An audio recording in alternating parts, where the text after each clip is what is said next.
Okay, let's do a few examples on subtracting mixed numbers, and the directions are telling us subtract. So I'm going to do a few examples.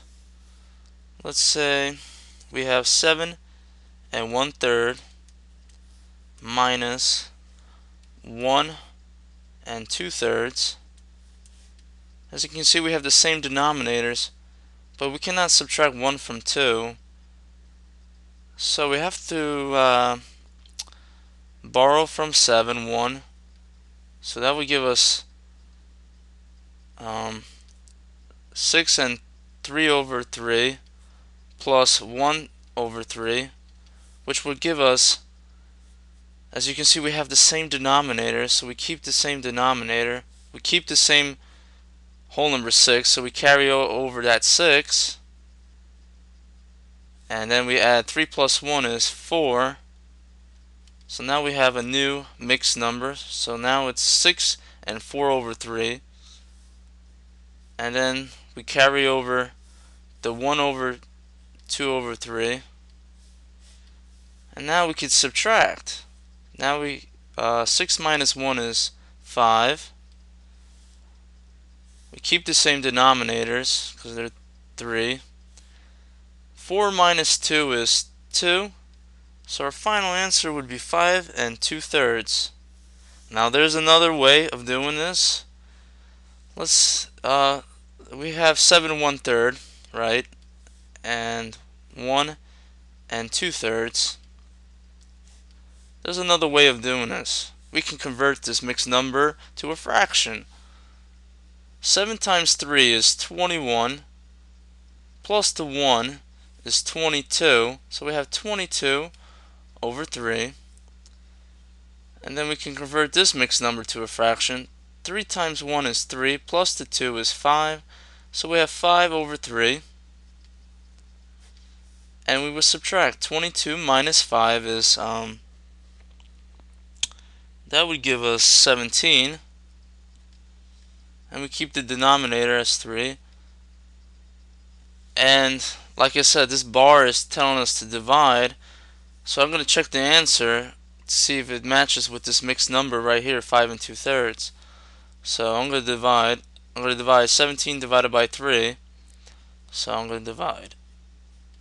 So 3 goes into 17 5 times. So 3 times 5 is 15. 17 minus 15 is 2. So as you can see, our whole number is 5. Our denominator would be 3, and our remainder right here, 2, would be going the remainder 2 would go in the numerator. As you can see, we get the same results. Converting the mixed number to a fraction, you get the same results. So, and the borrowing method also works. So either way is fine. Let's do another example. Let's say we have 7 and 3/14 and minus 2 and 10/14. Now you can see we can't subtract 3 from 10, so we have to borrow from 7, which will make this a 6. So we basically do is 6 14/14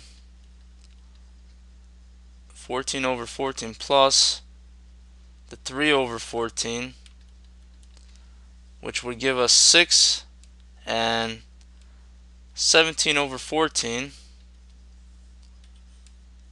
and then we would minus 2 and 10/14, and that would give us 6 minus 2 is 4, 17 minus 10 is 7, and we keep the denominator, so we have 4 and 7/14. We can reduce this to even lower terms, so 7 goes into 7 1 times, and 7 goes into 14 2 times. So we have a half, and we carry over the 4 as our whole number. So our answer would be 4.5. Okay, so let's now move on to a few exercise problems so we understand the concept of what are we doing here.